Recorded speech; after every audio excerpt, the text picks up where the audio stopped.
ta splendeur, ta beauté, ta grandeur, dans ton sanctuaire, Seigneur, je trouve mon bonheur.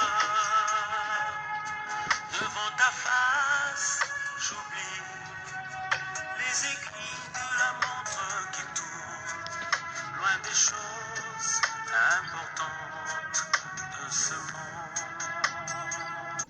Gloire à Dieu. C'est encore une opportunité pour moi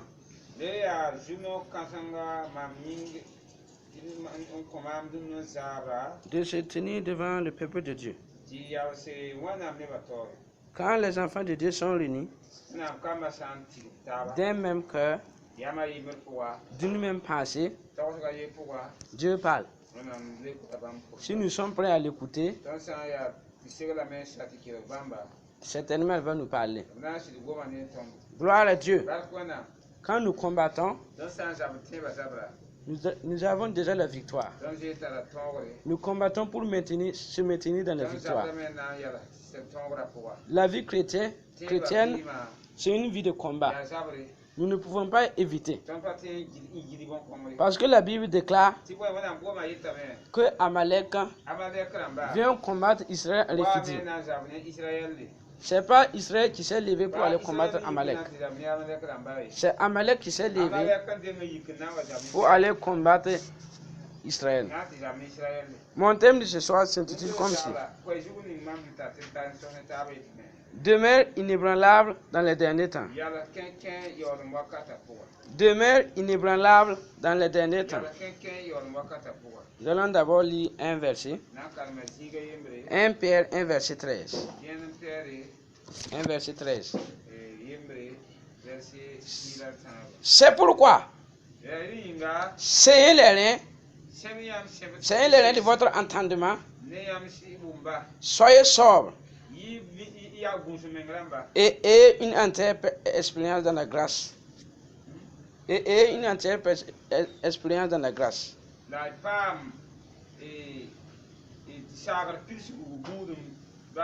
Qui vous sera apportée lorsque Jésus-Christ apparaîtra. Ici, c'est l'apôtre Pierre qui parle ici. Il nous a dit, saignez les reins. Saignez les reins de votre entendement. Soyez sobres et ayez une expérience dans la grâce. Si Pierre nous dit de nous saigner les reins, c'est qu'il y a quelque chose qui vient. C'est qu'il y a un bouleversement qui peut venir. C'est qu'il y a une tempête qui peut venir. C'est que des moments difficiles peuvent venir. C'est pourquoi l'apôtre Pierre, par le Saint-Esprit, il nous a déjà avertis que de se saigner les reins, que d'être sobre et que nous ayons une entière expérience dans la grâce. Dans la vie chrétienne, il y aura certainement des temps difficiles. La parole de Dieu n'a pas caché toutes choses. La parole de Dieu nous a révélé toutes choses. Il est dit dans le livre de Jean, nous allons lire dans 1 Timothée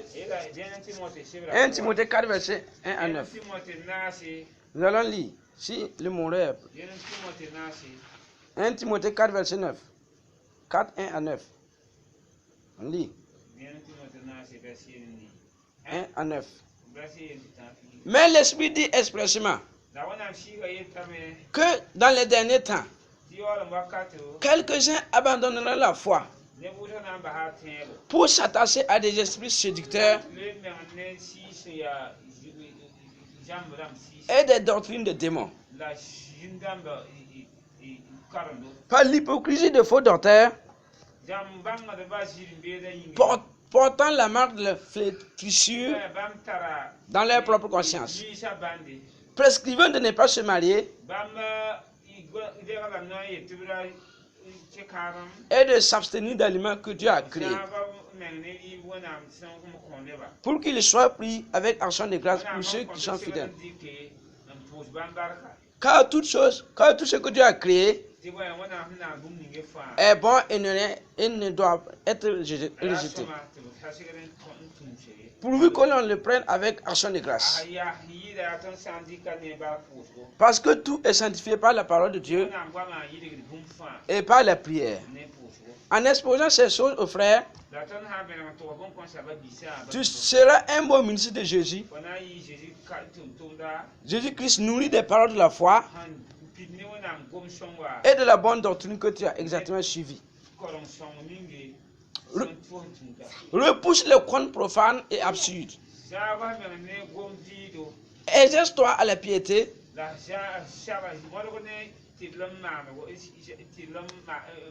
Car l'exercice corporel est utile à peu de choses. Tandis que la piété est utile à tout. Ayant la promesse de la vie présente et de celle qui est à venir. C'est là une parole certaine et digne d'être reçue. Lisons dans un autre 2 Timothée 3, verset 1 à 5. 2 Timothée 3, verset 1 à 5. Voici, sachez que dans les derniers jours, il y aura des temps difficiles, car les hommes seront égoïstes, amis de l'argent, fanfarons, hautains, blasphémateurs, rebelles à leurs parents, ingrats, irréligieux, insensibles, déloyaux, calomniateurs, intempérants, cruels, ennemis des gens de bien, traîtres, enflés d'orgueil, emportés, aimant le plaisir plus que Dieu. Ayant l'apparence de la piété, mais régnant ce qui est de la force. Éloigne-toi de ces hommes-là. Gloire à Dieu. C'est l'apôtre Paul qui écrit à Timothée.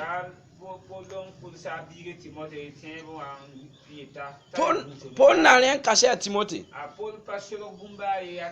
Il a dit à Timothée, oh Timothée, sache que dans les derniers jours, il y aura des temps difficiles. Sache que dans les derniers jours, il y aura des temps où les gens ne pourront pas supporter la saine doctrine.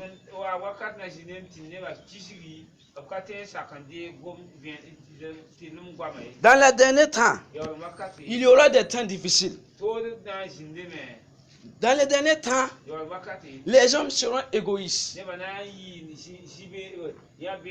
fanfarons, de loyauté, insensibles, cruels, ennemis des gens de bien, traîtres, emportés, enflés d'orgueil. Voici ces temps de dernier temps. Voici les hommes de dernier temps. Gloire à Dieu. La Bible qui connaît toutes choses nous a déjà prévenus que si nous voyons ces choses-là, que nous devons être inébranlables. Nous devons être fermes. La fermeté, c'est rester inébranlable, solide ou stable. Parce que le vent viendra. Un vent viendra dans le monde. Le vent de l'orgueil viendra. Le vent d'enfle d'orgueil viendra. Le vent de traître viendra. Mais nous devons nous enraciner. Nous devons nous enraciner dans la parole de Dieu. Nous devons nous enraciner dans la grâce de Dieu. Il est dit dans le livre d'Éphésiens 6, verset 10. 10 d'abord.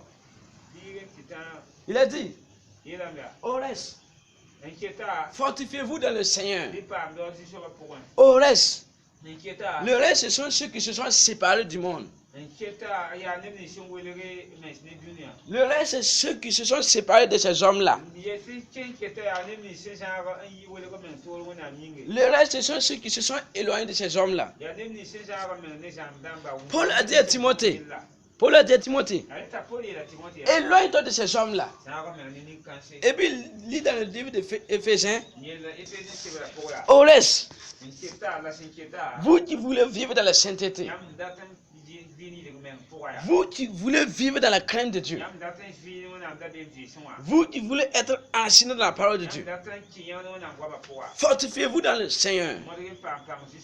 Le suivant, il dit, revêtez-vous de toutes les armes de Dieu. Revêtez-vous de toutes les armes de Dieu, afin de pouvoir tenir ferme contre les ruses du diable. Il continue. Car nous n'avons pas lutté contre la chair et le sang. Nous n'avons pas lutté contre le raisonnement humain. Le raisonnement humain. Nous n'allons pas lutter contre le raisonnement humain, mais c'est contre les esprits des ténèbres. Gloire à Dieu. Gloire à Dieu. Paul avait dit à Timothée, dans les derniers temps, mon fils, tiens-toi ferme, enracine-toi, use ta sagesse dans la grâce de Dieu, enracine-toi dans la parole, sois inébranlable. Nous allons voir ce que Jésus a dit aussi. Matthieu 24. Matthieu 24. Verset 15 à 30. Matthieu 24. Verset 15. 30. On va lire.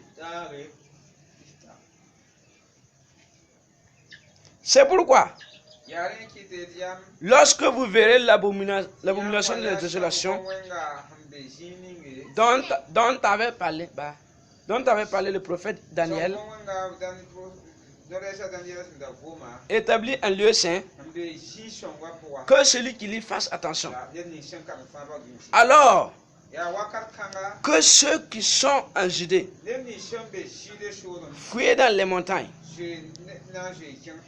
Que celui qui sera sur le toit ne descende pas pour prendre ce qui est dans sa maison. Et que celui qui sera dans les champs ne retourne pas en arrière pour prendre son manteau. Malheur aux femmes qui seront enceintes et celles qui allaiteront ce jour-là.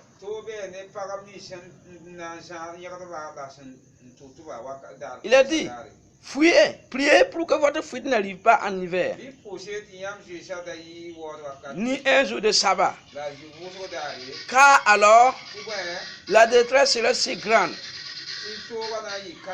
qu'il n'y a point eu de pareil depuis le commencement du monde jusqu'à présent, et qu'il n'y aura jamais. Et si ces jours n'étaient pas abrégés, personne ne sera sauvé, mais à cause des élus, ces jours seront abrégés. Si quelqu'un vous dit alors, le Christ est ici, ou il est là, ne le croyez pas, car il s'élèvera de faux Christ et de faux prophètes.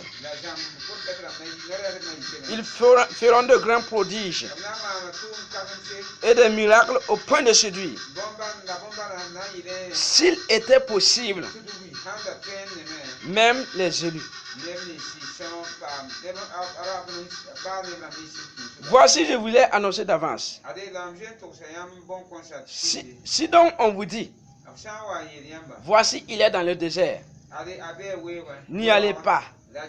Voici, il est dans les chambres, ne le croyez pas. Car comme l'éclair part de l'Orient et se monte jusqu'à l'Occident, Ainsi sera l'avènement du Fils de l'homme. En quelques lieux, que ce soit le cadavre, là s'assembleront les herbes. Aussitôt après ces jours de détresse, le soleil s'obscurcira, la lune ne donnera plus sa lumière, les étoiles tomberont du ciel et les puissants des cieux seront ébranlés. Gloire à Dieu. Elles verront le Fils de l'homme. Voilà, alors le signe du Fils de l'homme apparaîtra dans le ciel.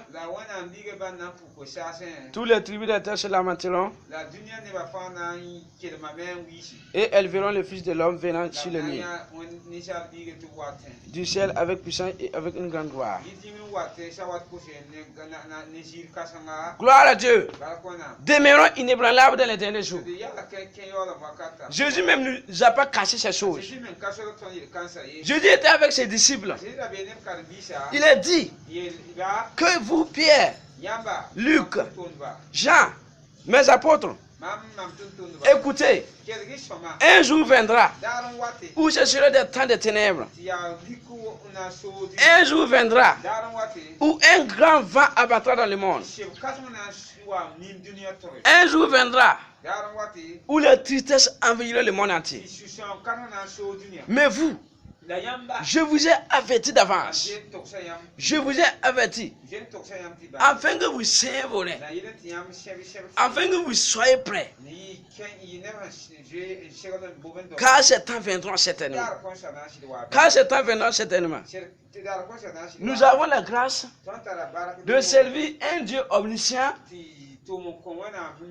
un Dieu omnipotent, un Dieu qui connaît toutes choses, un Dieu qui sait le commencement d'une chose avant sa fin, la fin d'une chose avant son commencement.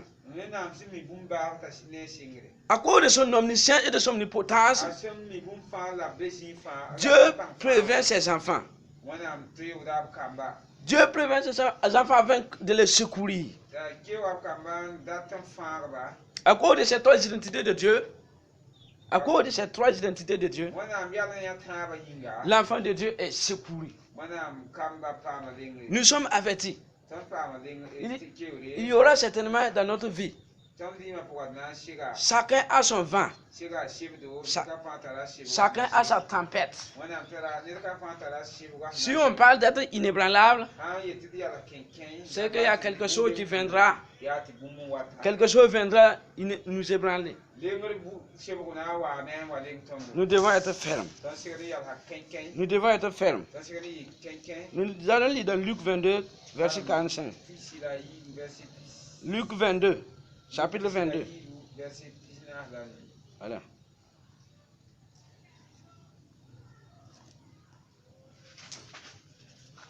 « 22, 45. Il est écrit, après avoir prié, il se leva et vint vers les disciples, qu'il trouva endormis de tristesse. Et il leur dit, pourquoi dormez-vous? Levez-vous et priez afin que vous ne tombez pas en tentation. Gloire à Jésus. C'était la nuit où Jésus-Christ fut arrêté. Jésus était sur la montagne en train de prier. Quand il a fini de prier, il est venu vers ses disciples. Mais qu'est-ce qu'il les a trouvés? Comment il les a trouvés? Il les a trouvés endormis. Endormis de tristesse. C'était un temps où les disciples de Jésus passaient leur tempête. Imagine, tu as ton traiteur ou tu as quelqu'un qui te dirige. Et subitement, il a des problèmes très graves.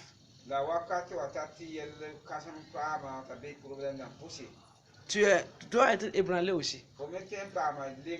Et puis Jésus a dit, pourquoi dormez-vous à cette heure?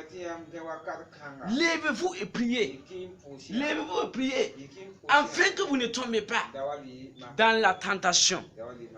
dans la tentation, levez-vous, priez. L'une des méthodes que nous pouvons être inébranlables, c'est la prière. Si nous prions chaque jour, si nous prions à chaque heure, rien ne peut nous ébranler.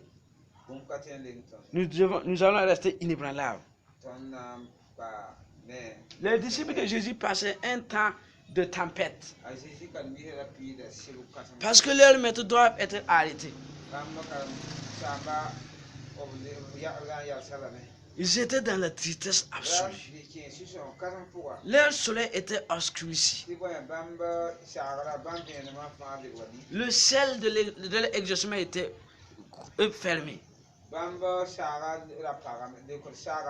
Ils ne pouvaient rien faire que d'être dans la tristesse. À cause de la tristesse, ils se sont endormis. Ils se sont endormis avec des inquiétudes, avec je ne sais quoi faire. Devant cette situation, que devons-nous faire? Nous allons faire quoi? Puisqu'il sera arrêté. Il nous a déjà prévenus. Qu'allons-nous être? Qu'allons-nous être après ces choses, après être arrêté? Peut-être Pierre se demandait, quand j'ai laissé mes filets là, quand j'ai laissé mes filets, maintenant qu'allons-nous devenir? Si nous voyons aussi dans le livre de Jean 18, verset 25 à 18, nous allons voir que quand on a arrêté Jésus, Pierre était là en train de... C'était pendant le moment de la fraîcheur. Pierre était autour d'un feu et il se chauffait. Et puis une servante du grand maître a dit, certainement cet homme-là connaît Jésus. Pierre a renié Jésus ce jour-là. C'était son vent. C'était sa tempête. C'était sa tempête.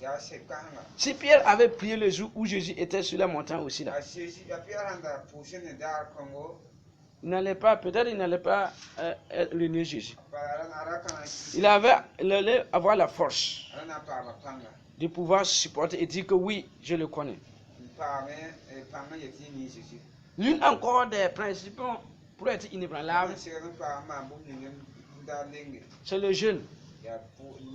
Le jeûne et la prière. Jésus même a fait un exemple.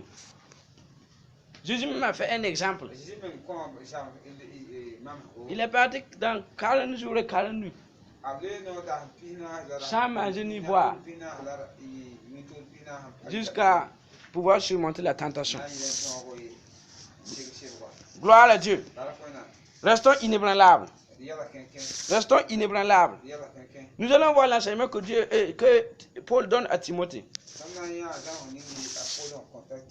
Si une fois Timothée traversait ces derniers temps, 1 Timothée 4, verset 14 à 16. 1 Timothée. Voilà. Ne néglige pas le don qui est en toi et qui t'a donné par prophétie avec l'imposition des mains de l'Assemblée des anciens. Occupe-toi de ces choses, donne-toi tout entier à elle, afin que tes progrès soient évidents pour tous. Veille sur toi-même et sur ton enseignement. Persévère dans ces choses, car en agissant ainsi, tu te sauveras et tu sauveras ceux qui t'écoutent. Gloire à Jésus. Voici Paul qui parle à son fils spirituel Timothée.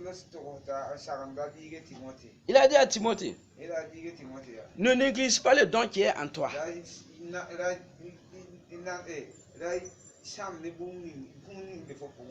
Occupe-toi de ces choses. Donne-toi tout entier. Et veille aussi sur toi-même. Et sur ton enseignement. Persévère dans les choses, dans ces choses. Car en agissant ainsi, tu te sauveras toi-même. Partons dans le chapitre 6, verset 3. Si quelqu'un enseigne de fausses doctrines et ne s'attache pas aux saintes paroles de notre Seigneur Jésus-Christ et à la doctrine qui est selon la piété, il est enflé d'orgueil. Il ne sait rien et il a la maladie des questions ocieuses et des disputes de mots. Où naissent l'envie, les querelles, les calomnies, les mauvais soupçons, les vaines discussions d'hommes, corrompus d'entendement,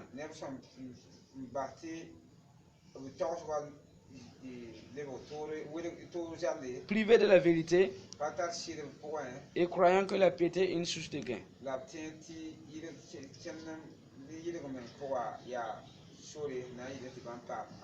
Voici Paul qui décrit les fausses enseignements. Il a dit à Timothée, Timothée, quand tu es jeune, quand tu n'as pas encore la connaissance profonde des Saintes Écritures, voici ce que je vais te dire. Si un jour tu entendais quelqu'un enseigner des fausses doctrines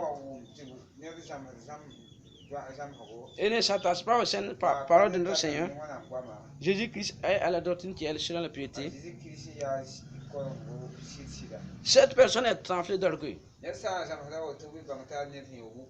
Il ne sait rien. Et après ces enseignements, naissent les calomnies, les querelles, les discussions et toutes ces mauvaises choses. Gloire à Dieu. Demeurons inébranlables. Inébranlables dans la foi. Inébranlables dans les derniers jours. Nous n'allons pas tarder tirer ce soir. Nous devons être fermes. Restons inébranlables. Lorsque le vent de la corruption viendra, restons inébranlables. Lorsque le vent de la séduction viendra, restons inébranlables. Lorsque le vent du découragement viendra, restons inébranlables. Enracinons-nous en Jésus-Christ. Lions-nous en Jésus-Christ. Attachons-nous à celui qui a été inébranlable. Jésus est le vrai modèle. Jésus est le vrai exemple parfait. Et c'est à lui seul que nous devons imiter. Gloire à Dieu. La tempête viendra. La tempête viendra certainement. On nous a déjà prévenus. Il nous a dit, Seigneur le rein, lorsque le vent de la haine viendra, de la haine, Saint le rein de l'amour. Un jour, Jésus a dit à ses disciples, vous savez, le monde ne vous aime pas, hein, parce qu'il ne m'a pas aimé. Mais ce que je vous dis, c'est que vous ayez de l'amour pour les uns les autres. Comme ça, le monde saura que vous êtes mes disciples. Le monde saura que vous êtes de moi. Restons inébranlables. Parce que bientôt, un vent viendra dans le monde. La tempête viendra. Quelle que soit ta tempête, reste inébranlable. Reste inébranlable. Car il y a une récompense. Pour cela, lisons dans Jacques 1, verset Jacques 1, verset 12. Jacques 1, verset 12.